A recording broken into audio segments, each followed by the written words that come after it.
So far? Yeah. It's early still for me. I don't know, 11 o'clock. It feels early. Tried to get out here yesterday, but it just worked. It's not going to happen. So I kind of missed yesterday. It's a big bummer. How many people here do pen testing? All right, so that's good. We got a good crowd. How many people ingest pen test results? One person. I feel sorry for you. It's all spreadsheets and Word docs. It's hell. That's what it is. So we're going to talk about how to make that better, hopefully.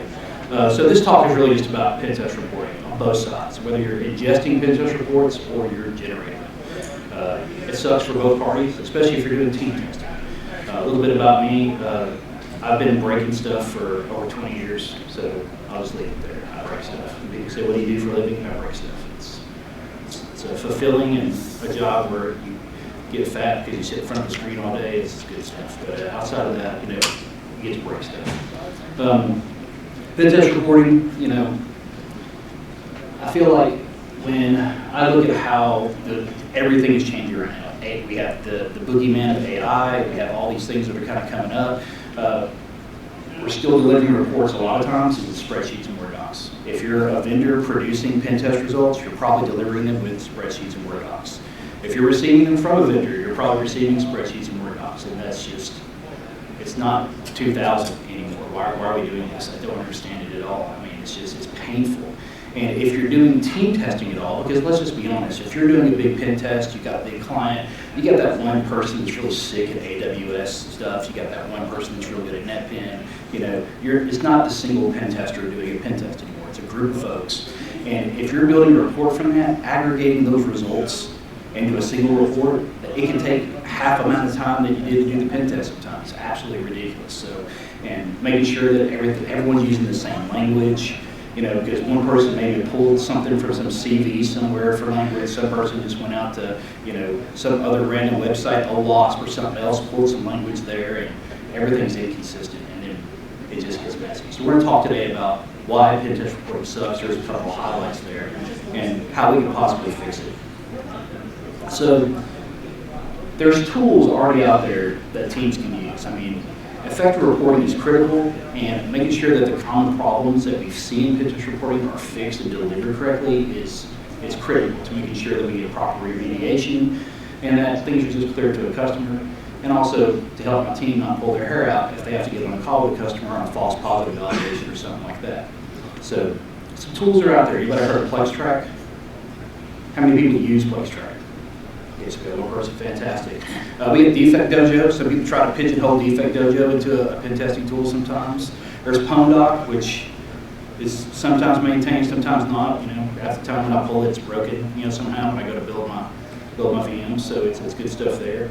Yesterday, there was a faction tool. I never heard of that until I looked at the schedule and saw, hey, there's this tool called Faction. I never heard of that. The guy's giving a talk on that, and I really wanted to be here for that, but I couldn't. So ended up downloading that. I'm going to get that installed in the next couple of weeks when I have some time. So there's some tools out there that allow you to do some test results or some type of test reporting. The problem though is they're your tool. They live for you, and if you're doing any client reporting, how does that kind of work? So we're going to look at the kind of the future of reporting, and also just in general, how many people have been hearing about all these types of tools that are management tools, posture management of this, posture management of that. Everything's a posture management.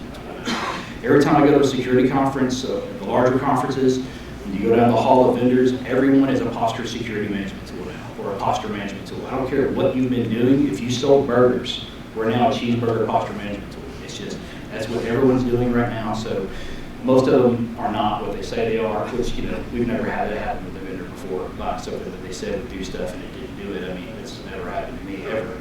But that's kind of the climate we're living in right now. It's kind of the Wild West territory of kind of where things are going with, management tools.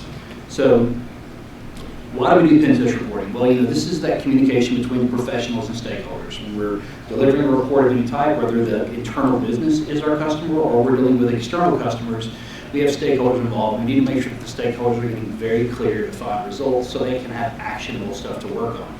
If you tell me I got a critical or a high in this area, but you haven't told me how to fix it, if there's exploit code that was written to actually run that exploit and you haven't given me the code or haven't provided it in some way that's easy and actionable for my developers to work against, well, you're You're just making everyone's job harder. So it's hard to do in most of the reporting tools that are out there. Well-structured reports. So when you're dealing with teams of folks, your reports are often not well-structured. You may have someone that's more junior, you may have someone that's more senior, and that's why, at least within my organization, before I deliver a report, it goes through a couple of QA steps. I make someone else look at it. You need to make sure that, first of all, if we're running multiple pen tests for multiple clients, there is not cross-pollination going on.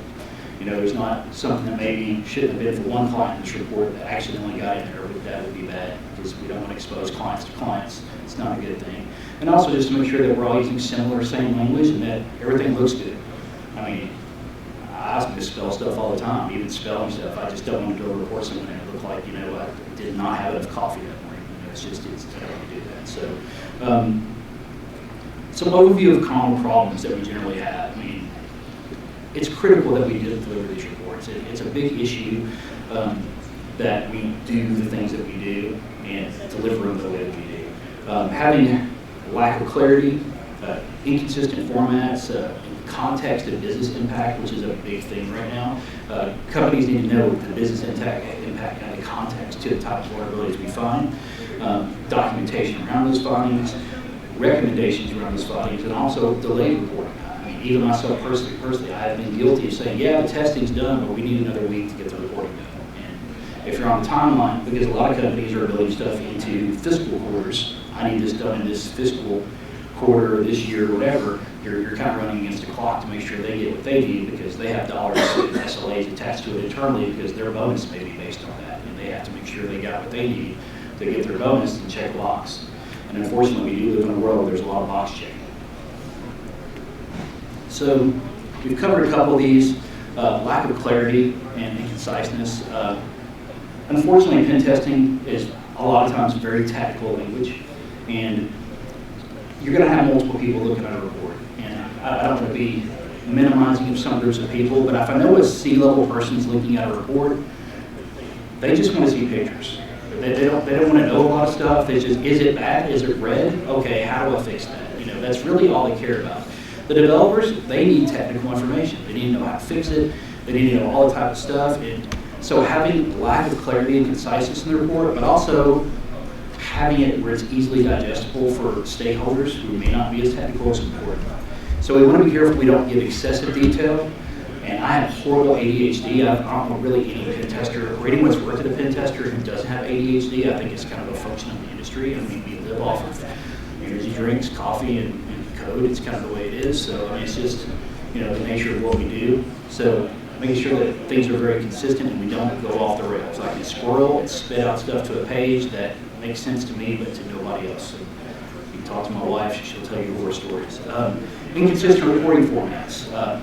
We talked about Word, we talked about Excel, but there's, like I said, we may have more junior testers. We may have more senior testers. One of the things we want is consistent delivery. And we do that through a couple of means. One, you need to have a methodology of some type, and you need to make sure that methodology is repeatable and followable by all of your testers.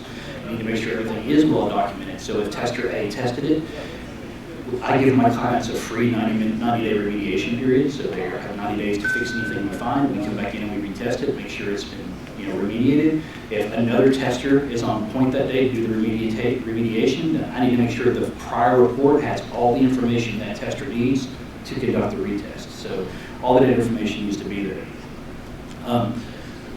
Insufficient context and business impacts, we touched on this a little bit, but a failure to relate the findings to the business risk. This is a big deal. One of the examples I always like to use is what is one of the irritations that we were using CMDBs and stuff like that is the way they classify findings. All the times you have battles with customers and say, hey, I don't like this classification, can you lower the classification or something of that nature. One that is a high, or high, sometimes critical in every single scanning engine I've ever dealt with is using head as a HTTP verb. So if I can use the head verb and it pulls back what verbs are available for me to use, it flags that as a critical or a high. Personally, I don't understand that as classification because any tester worth its salt is going to use every verb when they're making a request. They're going to cycle through. They're going to say, okay, do a get, do a put. They're going to go through every single verb because they want to make sure you're not accepting, types of requests with a verb that you're not supposed to be accepting. I understand that certain web services do a preamble that requires that, so you may have to have that, but that's where it goes back to the business. The business doesn't necessarily understand, why is this a high or critical? I'm just telling you what verbs that I accept. I only accept 2 verbs. You can only use those 2 verbs. I told you that. Why is that a critical finding? Why is that not information? And I tend to agree with people all the time on that. I'm like, unfortunately, no matter how you feel politically about Fox News, they have one of the best taglines of any news organizations out there. I use it all the time in my calls. We report, you decide. I cannot tell you the business, risks to your business for a finding. I can point you in the right direction and tell you why it's bad, but what I can't do is tell you, is this an actual risk to your business, because I need to know the business context, and I don't necessarily know that context. So we need to make sure that we are trying to tie that context to the business in every situation that we can and when possible. Also, prioritization. Businesses really want prioritization of their issues. If you gave me a report with 100 findings in it, and let's say there's 15 criticals and 10 highs, which of these criticals is the number one I need to work on? I need to work on it before any of the other. This is like my 0 day, if you want to say, for my company. I need to know what is the criticality, but also which are the most important for me to work on. So we need to make sure in our reporting we have some mechanism to tie that back to the business as well. Say we're not just giving you a list of criticals and highs, but per our opinion as the company you're working with, or even internal to our company if we're an internal team. I like to tell pen testing teams, you treat your internal company as your client. It's just the best way to do it. If you're treating your internal company folks as your customers, you're going to treat them better, you're going to treat them with more respect, and it's just going to be better for everybody. And when you start getting into CMMI maturity models, which people don't even talk about anymore because everything now is agile and you just make your customers your testers, it's unfortunate. In CMMI maturity models, you actually begin building back for the work you do to different organizations within your company. And that's when you get to large companies, they still do that. So just get to that mindset. They're my customers, and I need to make sure that I'm prioritizing the issues for the needs of the customer based on business context.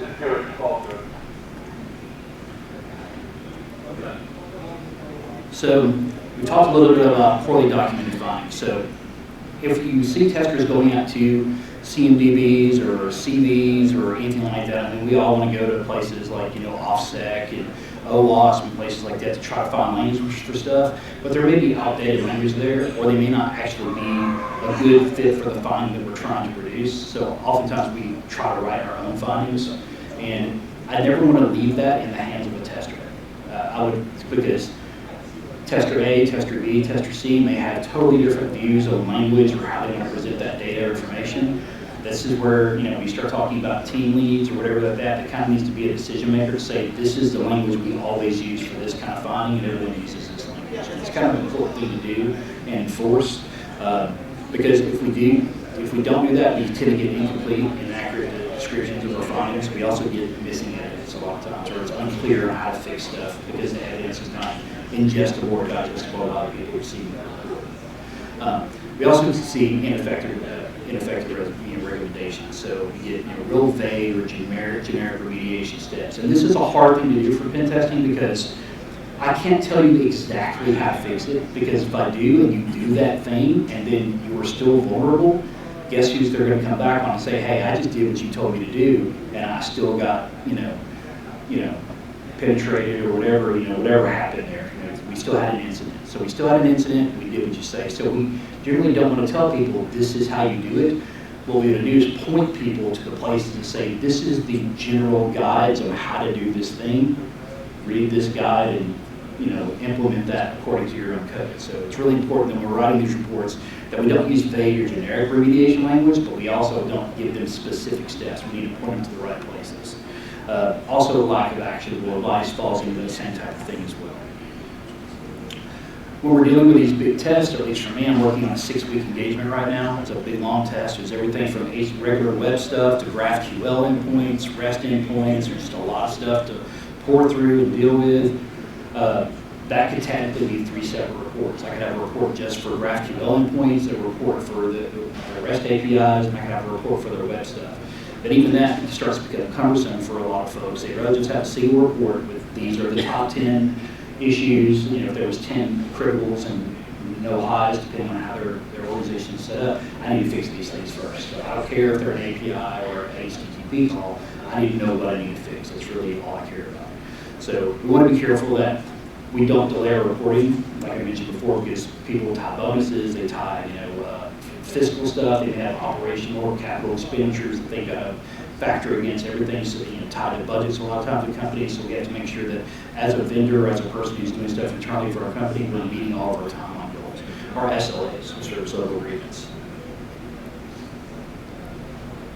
So we mentioned a minute ago about ASPM solutions or DSPM or whatever. This is the big buzz right now. It really is. ASPM solutions, I really do feel are the future. If you're not using an ASPM solution, or you're not thinking about utilizing an ASPM solution, you really need to start looking into that. And right now, everyone is an ASPM, or they tell you they are, and they're not. So make sure you're really drilling into a vendor and making sure they truly are giving you a posture management solution. When I say posture management, I don't care what security tool I'm using. As obscure as it is with the planet, if I wrote it myself and it lives in our company, you need to make sure you're working with a vendor that can provide plugins or some type of connector to that tool so that data can be ingested. So that way I have a single dashboard for my organization that either a C-level person can have a dashboard with the information they need, because all they care about is how many business lines am I managing, and is there red, green, yellow, whatever. It's all they care about. And also within my security program, we have business rules. So it says if there's a critical, it has to be remediated within 30 days. If there's a high, it has to be remediated within 90 days. I don't know what your rules are, but we've set business rules up in regards to our findings, and I need to make sure that A, those are being followed. I also need to know that the scanning that I'm doing or the testing that I'm doing is people are actually fixing the stuff that we found. Because we can test all day long and people not fix stuff. That's a very common thing in our industry. Oh, we did a pen test. Great. And if you're using a vendor and they come back next year and we're still finding the same things, it's like, yeah, you're one of those guys. That's cool. You're just checking a box. You're not fixing anything. You just have to do a pen test every year because it's part of your auditing process or whatever. And that's fine. I'll take your money. I don't care. I got a car wash and rate. I'll do whatever. But at the same time, I really want to see your program succeed. That's really what I want to do. My company, I work for a company called Saltworks, and we really just don't want to do work. We want to partner with companies to make them better. That's really where I want to focus. I don't really want to do a lot of box checking. I want to take your program to the next level, and it really helps the companies do some killer stuff. So it's kind of a passion for me, which feeds back into this. So standardized reporting formats. So one of the things I do is I use an ASPM type tool. And I talked yesterday, the reason I wanted to see that because I knew it was going to be a Flex Tracky or something like that kind of tool. It's open source, but it doesn't have the ASPM functionality. When I was looking at it online, just kind of going through all the docs and everything, and that's what makes the next tool that you want to use, that's going to be the difference. So whatever you use in the future, you need to make sure it has that ASPM functionality. It needs to not just be able to pull in your pen test data. I need to be able to connect to any other tool I'm using. Am I doing open source scans through check marks or blacked up or something like that? Well, that data needs to be in our solution. Am I doing, any other type of tool? Am I running? It really doesn't matter. Pick a tool. Is it in my solution and is it in part of our dashboard? Do I see every vulnerability? Do I see assets I can't even control? There's lots of, how many pen tests have we done for clients? They go, I'm using AWS or I'm using Azure, and we don't even have control over those headers. That's just stuff that Amazon says. I'm like, okay, that's cool. I still have to report it. I could say that you have everything behind Akamai or Cloudflare, and that reduces your risk because you have mitigated control.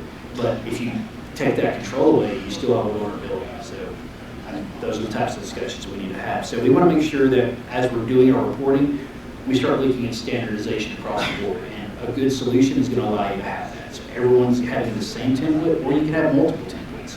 For example, I have a template for my primary testing, and I have a remediation template. So those are two, one that everyone's probably going to have. So, a couple of templates there. You get templates for everything. So the tool that I use, it's actually one we developed. It's free. It does all that. So you can develop your templates. You also want to implement company-wide reporting guidelines. It goes back into that whole business rules that we were talking about a minute ago. Businesses need to have rules about how we're doing reporting, how we're identifying our findings, how we're remediating our findings.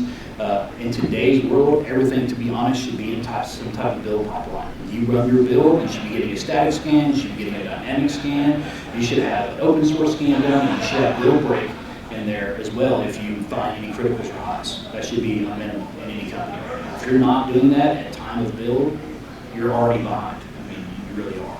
Pen testing should be coming in after all that to find the stuff that the low-hanging fruit tools didn't catch. So that's another thing we need to think about is within the business context of our company, how are all those business rules defined in regards to all that type of stuff. Providing added context in the business impact. Same thing again, when you use a tool like Plex Track or something like that, one of the things you're not going to do, there's no business logic, there's no business rules around that. It's just, here's the finding, here's the stuff, go get it. And I don't know that any tool out there really does that any different. So when you have the ability to add business context to it or business rules to it that says, no, our rules in the business says, here's the finding, and because it's a critical, it has to be remediated within 30 days, so it gets this type of flag and it gets reported this way. That's another whole extra layer that, you know, a lot of the tools do not offer. So, also prioritizing issues based on severity and impact. So, same thing we talked about before, be able to do that. Mentioning before, people don't fix findings. So, findings don't do anything if they're not acted upon. If we're doing our testing and people are not fixing them, it's not doing anything. It also doesn't prove the value of what we do to leadership. So, when you're at the table at budget time looking for new cap spend or you're looking at your operational expenditures, if you can't prove the ROI of your program, you're already, you know, at a disadvantage. So you need to make sure you can prove your ROI. And also, if I'm showing them, look, we found these things before you ever went live, and I need these extra people, these tools. Well, now you have room to talk and to do the ask because you've proved, you know, the return on investment in your company for what you're doing. And providing cost. This is another big thing. Context for cost. If I could tie dollars to anything, people listen. It's all about dollars. If I say, hey, if this went wild and this was exploited, it would have had this much downtime in the business, you would have lost this many clients, this many things. There you go. You just made your money from there. So you're like, yeah, I did my good thing for this quarter. I'm going to go take a vacation for a couple of weeks. I'll be back to see it. So it just kind of, you know, gets you there where you need to be. So, talking a minute ago, just solutions for integrated ASP. I'm probably getting ahead of myself in my slide deck. You know, showing that our pen test results are acted upon, be the policy that we set, increasing compliance posture due to that adoption. Also showing that we have actionable reporting, so we start seeing trends. If we know that we're seeing this type of finding continually through our company, and we can tie that back to developer A, maybe time for him to go to Code Academy or get a Code Academy subscription for that developer so they actually, you know, can dig into that finding. I'm not just, you know, this guy's working here for years, I'm not cut and lose or anything, but dude, come on, you're killing me. Keep finding, you keep producing the same bug over and over. Let's show you how to not make that bug. So let's look at programs and things to help make everyone better within our org, but we need to identify those trends and do so. And getting standard pen test reporting doesn't show that. When you start getting reporting integrated into ASPM style solutions, you are starting to see those trends. And that's just good for everybody. So it helps make stronger teams and just better code, better security, makes our job, everyone's job easier. Also increases our compliance posture because people hate me when I do the consulting thing. They're like, if you want security adoption within a company, tie it to bonuses. You know, people just absolutely, you know, like, what kind of communist, you know, are you to come in here and tell me that, you know, I'm not going to get my bonus if I don't check these boxes? Well, yeah, I'm sorry. Because if we don't have some incentive to make you check the box, you're not going to check the box. So, you know, it needs to start with the, you know, wherever the directors are of the business lines to say, you don't get a bonus if these business rules, if you don't complete your scans every 30 days, if you're not doing these things, guess what? You're impacted.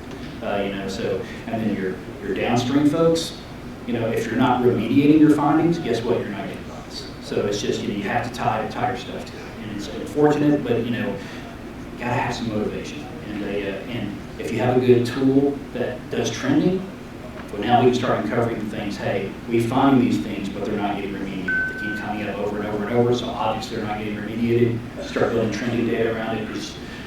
We built our product on top of Elastic, so there's literally no graph or chart that you can't build out of it. We had customers that were using Splunk. Splunk was just not doing it for them, was not doing what they needed. They came to us and said, we need you to build something that really shows us everything. That which we control, that which we cannot control, and we developed a product called SaltMiner. And it's been well received with the companies that we built it for, but then within my org, within my company, because I manage all the testing, it's like, can we not do this for us? This is cool. There's some stuff that needs to be changed, and got to have a lot of feedback into basically building out a mini version of our tool just for pen testers. But the cool thing is all we got to do is flip a switch, license, and it has all the functionality of all the other stuff. So if you're just using it for pen testing, it's free. Do whatever you want with it. Matter of fact, we had a customer the other day who said, hey, we love this thing, but we're also using Sneak, and we want to be able to import our Sneak findings into this for auditing. So we'll be able to have an auditor go through the findings and say, this is real, this is a false positive, or whatever. Can you build that for us? It's almost ready to go.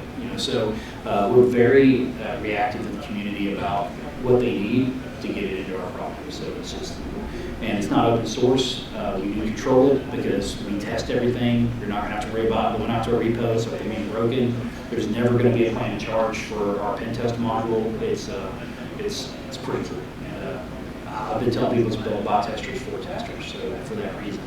But back to this,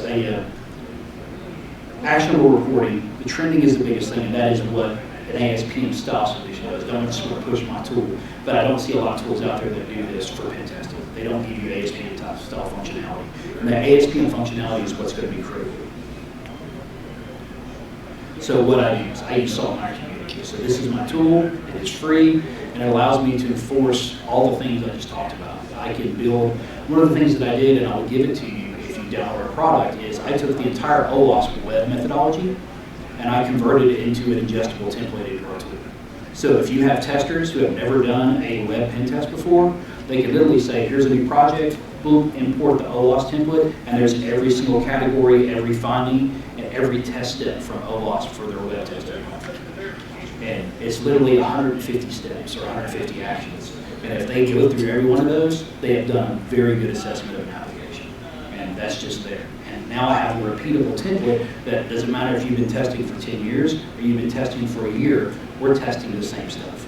And the rule I have for my work is I have modifications as you, over time, you're going to take a base template. Back in the day, we all used the law, the Web Application Hacker Handbook. You took the last chapter out of there, you converted it into a usable template, and then as you're like, oh, it was missing this, or this would be a good addition, and you made it your own over time. It's kind of the same with my own templates. And you'll do the same. But giving you a starting point, I wanted to do that. So that's there out of the box.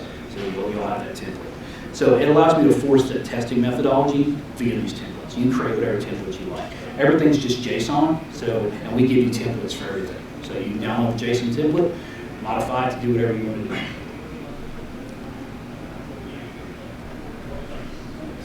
So this is the dashboard, what it looks like. So showing you some of the findings that exist in the tool. You can literally click down in the graph and see, and it will begin to give you a drill down view of the findings that are there. So it's going to give me all the trending, any automated aggregation results. It doesn't matter about the test, testers, tools, it's all here. So if I want to see this tester is always finding this tester is finding this, or this developer is always producing this type of finding, or this business unit is this type of finding, it's all going to be here. So I can literally just drill down into it and see those types of things. So actually showing here, which I like this slide because it shows that the technical debt over time, because this was a demo thing that I built, it's not there. But as you're beginning to track this stuff, you'll start saying, hey, this has been out there for 6 months. So we now have technical debt that we're not dealing with, and we start seeing our technical debt trends over time. And that's just one graph that we built out. Like I said, this is Elastic. We're going to give you some pre-built stuff, but you can build whatever you like. This is the drill down view. So after I was to click in one of those categories, it's going to show me the actual vulnerability itself. It's going to show me the link to the vulnerabilities. That's going to give the details of it. It's going to tell me what the product was, and you're going to see a lot of stuff here like testfire.net. If you're a pen tester, you've used Testfire, you've used some of the other purposely vulnerable apps to test against. So this is all going to be stuff like that. So it tells you the product you tested against. It's going to tell you when it was found, what the vulnerability is, category of vulnerability, and then the details.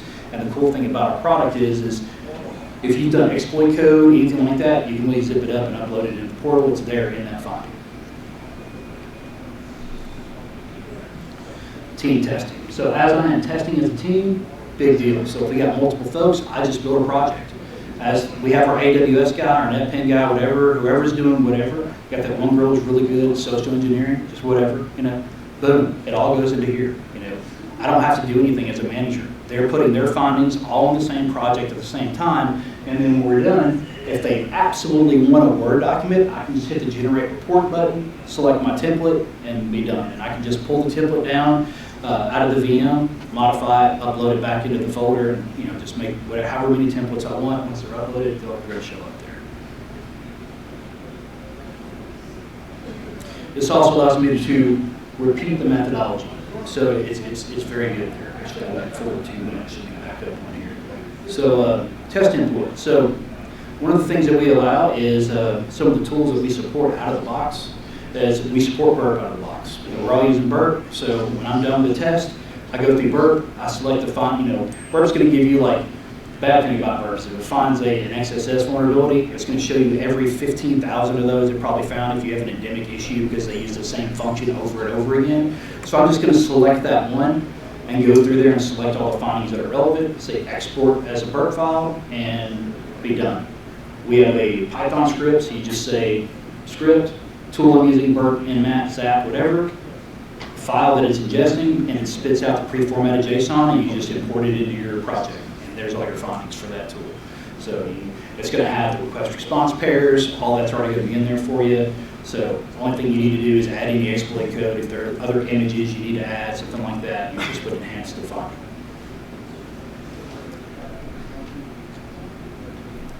Showing the report generation screen, I have the SaltWorks template there, but you can build whatever templates you want. You just hit the drop down, whatever template you want to use, and select that template. It is ultimately extensible as well, because everything's JSON. If I need to create managers, I need to create user roles, whatever, it's all in there. Issue templates, so here's some of the issues that I have, so that we're all using the same language. So you can create a master issue template, and say there's a new find that comes out. We were all there for the awesome Java, hack that happened a couple years ago, which we all lost weekends over. That's a new finding, so we build the finding, we put it in the issue template, and then going forward, if we're doing a scan, we see you're still using this library, or we're doing our open source scan, if we're doing a web scan and we see, you're still using this JSON library, whatever, this Java library, we can go ahead and select that, and everyone's using the same language. So we are going to give you a base issue template to work off of, and you can enhance that as you like as well. Showing you how you would do that, you would click out template issue, and then you would select it from template. You can search XSS, SQL, injection, whatever, and it'll pull all those up for you. Installation. So I created a YouTube video because we're all guys who sit on our machines all day with screens up in front of us, and come on, I know you. You've got a console here, you've got a console here, console here, console here, and YouTube and Hearthstone and whatever else you're going to do here. Come on, that's what you're going to do. So the Hearthstone's the most important one. It is, absolutely. It is. Yes. So you got that open. So I made a YouTube video and I put chapter indexes in there because no one wants to watch 40,000 libraries get installed when you run a package command. So no one wants to do that. Basically, step markers, there's links in there to our repo, so you can just literally pull whatever the latest build is, pull it down. If you're running Ubuntu, you just literally spin up a minimal Ubuntu image if you like. You're going to have Nano and a couple other things installed once you have, so you can actually edit a file if you need to. From there, you just literally run the script. Make it executable, run the script, it pulls every dependency down for you. When it's done, you're good to go. Just follow the video. From there, we have a Git repo for all the things like the OWASP templates, stuff like that, the conversion software for the Burp converter and all that type of script, because as we have new people come on, the goal is to have that integrated into the actual web UI, but for right now, if you don't know how to run a Python script, you're doing pit testing, you're in the wrong field, so it is what it is. So, and we've had so many people that, like for example, the Zap thing is very new for us. And it's still kind of kludgy because I don't know if you've ever generated a report out of Zap. The reason that people don't support Zap usually as an importer is because it puts a whole crap of binary data in the file, and it's a mess. So we've been doing dances around trying to figure out what we can keep and not keep and stuff like that to actually make sure you can have really decent portable data out of Zap.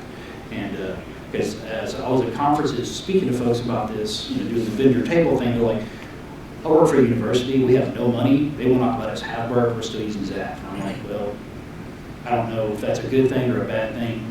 Personally, I can't live without Burp, but if you got to use that, I still use it for WebSocket testing. It's probably one of the best socket tools out there still to this day. But AngularJS, but anyway, so outside of that, we try to build an import for it. So, and if you have something that you're using every day, let us know. We'll be happy to knock out an import for it. If we see the community is using a tool, we try to hit the big ones. We try to hit Nessus, we try to hit Bird, we try to hit the common stuff that we use.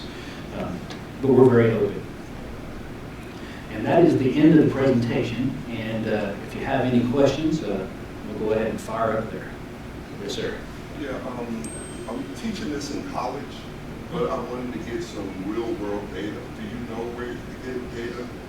So the question is he's teaching this in college, he wants to know where you get real-world data. Yeah. So real-world data around vulnerabilities or testing or methodology? Yeah, some reports that could be used in a public arena. So there's lots of repos, like we mentioned, PwnDoc and things like that, which are open source engines. They're going to have sample reports out there. Oh, it does? Many of them do. A lot of them have made issue the Git repo. Personally, I'll give you my card, we're done. You tell me what reports you need, I'll be happy to generate certain that's reports. great. Just tell what you need. I mean, I got plenty of data to work with. And I have every open source, probably vulnerable tool out there because we've had to build, because of our primary product, we've had to build static. Reason why I use Testfire, if you're doing penetration testing or if you're training junior folks, Testfire.net is the platform because I have a Git repo for static code analysis, I have a Swagger file for API testing, and I have an HTML app that are all vulnerable in one spot. So I can cover all the major areas to train my folks with one app, and it's free. It's out there alive at all times, or you can download the app out of the repo and you can stand it up internally in your org and snapshot that VM and let people tear the crap out of it. So it's just, it is what it is. But I'll be happy to do that for you. Great question. Any other questions? This was an easy crowd. Well, thanks for attending my talk. Hopefully, it was good for you. Don't want to waste your time. We're all here on Saturday. I know we're hanging out with people that we would love to hang out with, but it is Saturday still. And, so thanks for coming, and I hope everyone has a good day. Yes, sir. I think it was the last slide you had up about the install. Mm-hmm. If you don't mind putting that up again. Sure. Maybe magnify the screen a little bit. Don't mind, well, I can do that. I can tell you that the main thing to look for here is SolveWorks security. If you find our YouTube channel, it'll be out there. I mean, we don't have a whole lot of videos out there. They're mainly install videos. That's kind of where I focused right now. But SolveWorks security is the company I work for, and that's the tool. Thank you. Of course. Thanks for coming, everybody. Have a good lunch.